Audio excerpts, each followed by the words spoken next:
Hello and welcome, this is Doki Doki Literature Club Plus, and this time we'll be doing the Yuri route. Now, I realise we're at the end of the Sorori route, which we've already done. I made a mistake. I meant to load. I waited too late. You'll soon find out. Skip, dearest friend. Now, what happened was, when we went to the Sorori incident, right here. There we go. Wow. Okay, never mind. As soon as we get the chance, we're supposed to load settings and go back to a previous save. So settings, hopefully we can go back to the original and get the Yuri route. So here we go. What the?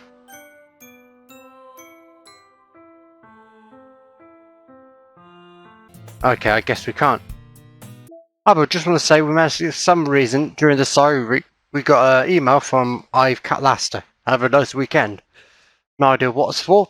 I'm on leave for the rest of the week. Contact Ravi if you need to schedule a server time, but expect my jobs to run for a few days since we've collected so much data this week. How about we arrange a meeting to discuss the results when I return? Really weird. Anyway, files, reset everything, and start from scratch. Again, skipping all the things we've already seen so we can concentrate on Yuri. Right, hopefully we got Yuri. I wanted to do Nasusuke, but for some reason I said Yuri, so we'll stick with Yuri. Right, skip. I'm really curious to talk to Yuri a little bit more. Yes, she won. But at the same time, I'd feel bad for distracting her from reading. I catch a glimpse of the cover of her book. It looks like the same book that she lent to me. More than that, she seems to be on the first few pages. Ah, crap. I think she noticed me looking at her. She sneaks another glance at me, and her eyes meet for a split second. Ooh. But that only makes her hide her face deeper in her book.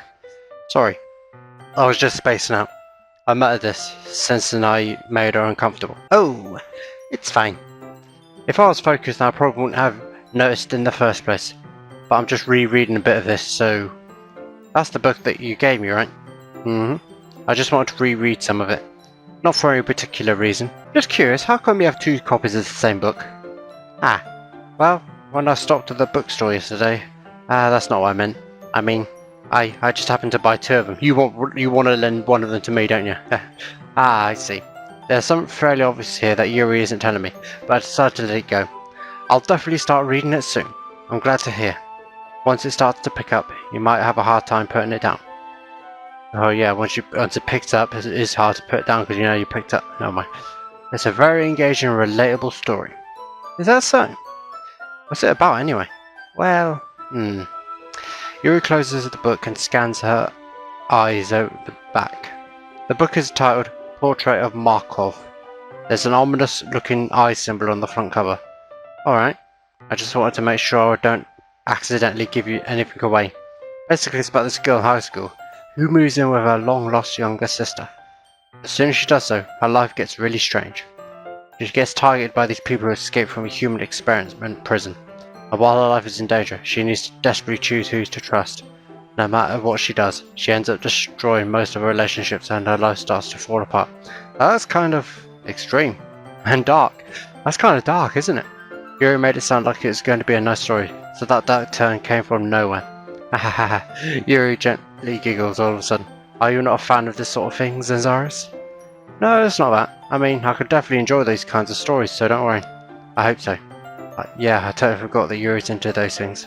She's so shy and reclusive on the outside, but her mind seems to be completely different. It's just those kinds of stories. They challenge you to look at life from a strange, new perspective. When horrible things happen, not just because someone wants to be evil, but because they have their own goals, their own philosophies that they believe in. Then suddenly, when you thought you related to their protagonist, they're made out to be the naive one for letting their own one-sided morals interfere with the villain's plans. I'm rambling, aren't I? Not again. I'm sorry. Hey, don't apologise. I haven't lost interest or anything. Well, I guess it's alright then. But I feel like I should let you know that I have this problem. When I let things like books and writing fill my thoughts, I kind of forget to pay attention to other people. so I'm sorry if I end up saying something strange. And please stop me if I stop talking too much. I really don't think you need to worry.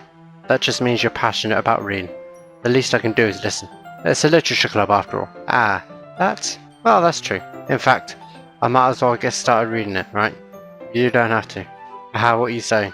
Just a moment ago you said you were looking forward to it. It got you there? Just let me just get the book. I quickly retrieved the book that I put into my bag. Alright, it's fine if I sit here, right? I slip into the seat next to Yuri's. Yeah. Are you sure? You seem a little apprehensive. I'm sorry. It's not that I don't want you to. It's just something I'm not very used to. That is, reading in company with someone. I see. Well, just tell me if I end up distracting you or anything. Alright. I open the book and start the prologue. I soon understand what Yuri means about reading in company. It's as if I can feel her presence over my shoulders as I read.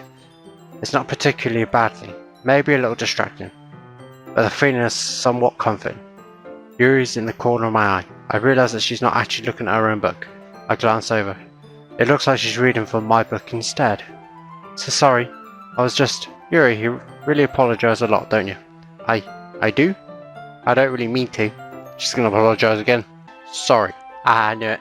I mean, yeah, this should work, right? I slide my desk up until it's against Yuri's, and hold my book more between the two of them. I suppose so. Yuri timidly closes her own copy.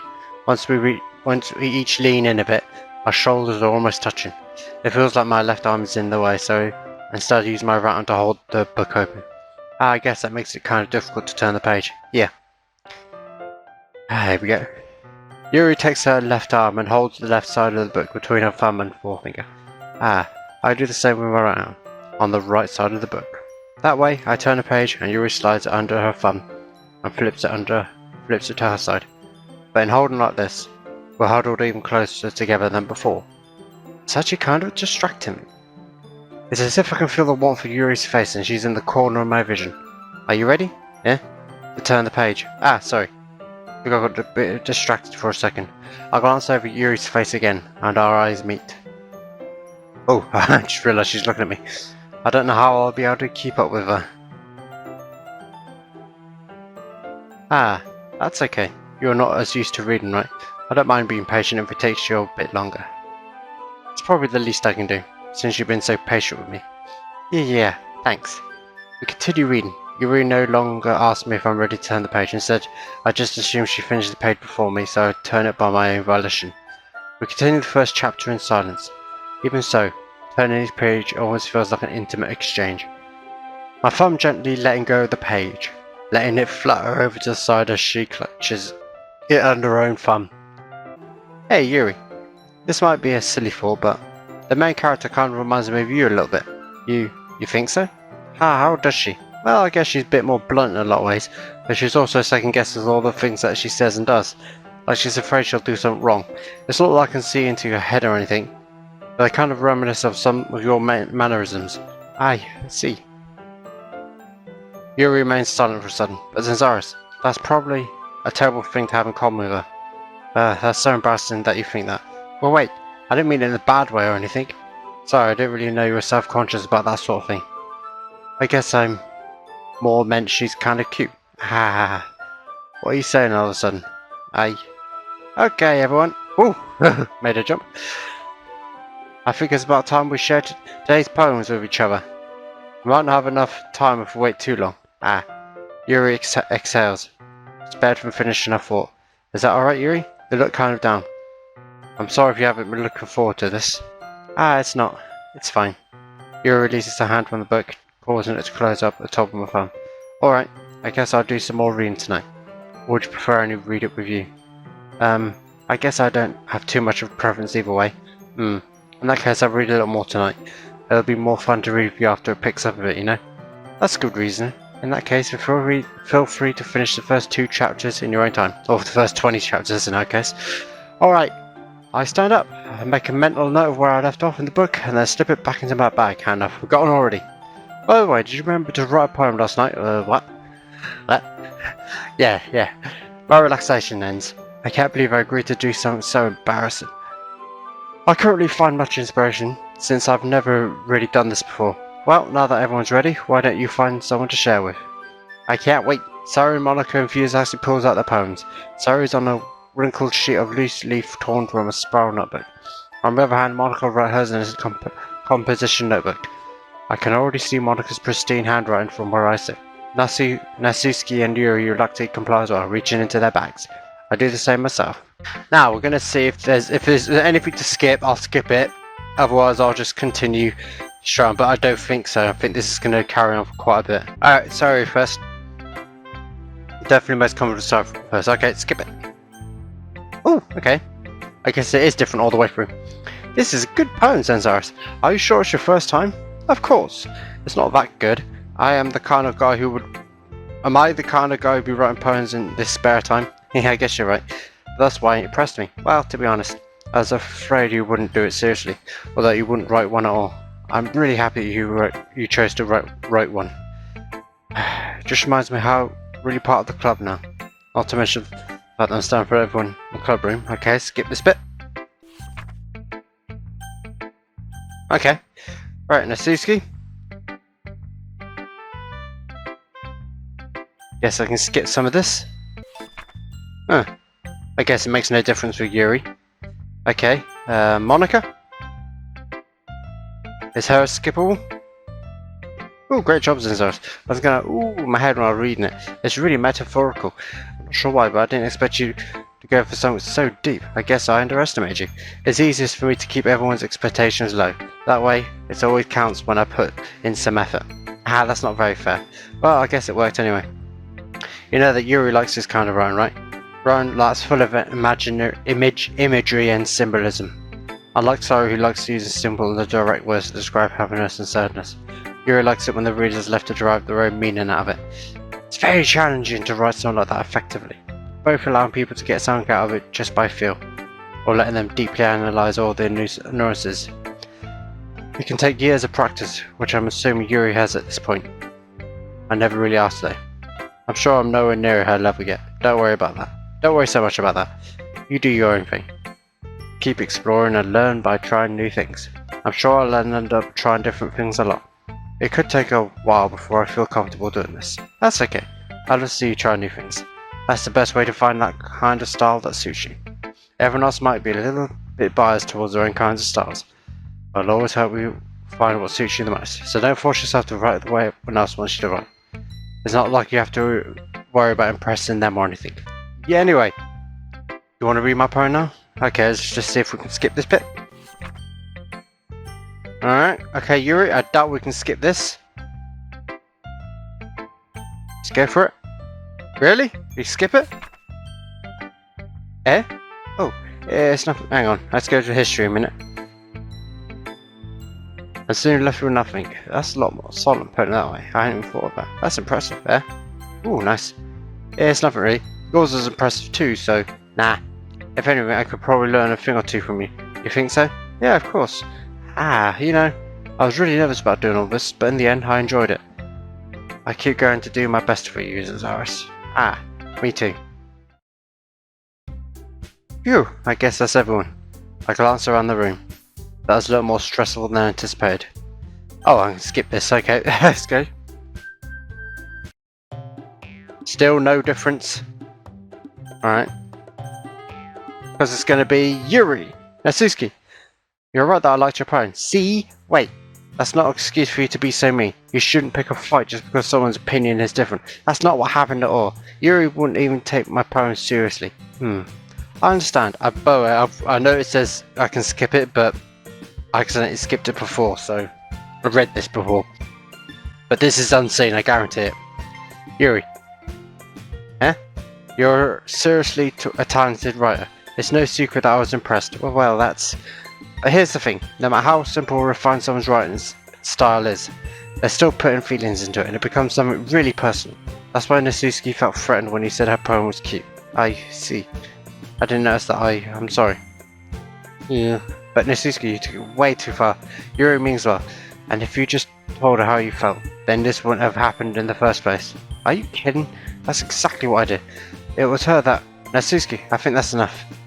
You both said some things that you didn't mean. Yuri apologized. Don't think you should too. Narasuki clenches her fist. In the end, nobody had taken her side. She's trapped at this point. At this point, being defiant is only because she can't handle the pressure. I end up even feeling bad for her. Sometimes when I'm hurt, it helps to take a walk and clear my head. Sorry, she doesn't need to. You know what? I'm going to do that. That'll spare me from having to look at all your faces right now. Without warning, Suzuki snatches her up poem from the desk and storms out. On her way out, she crumbles up the poem with her hands and throws it in the trash. Suzuki, she really doesn't need to do that. I look across the room.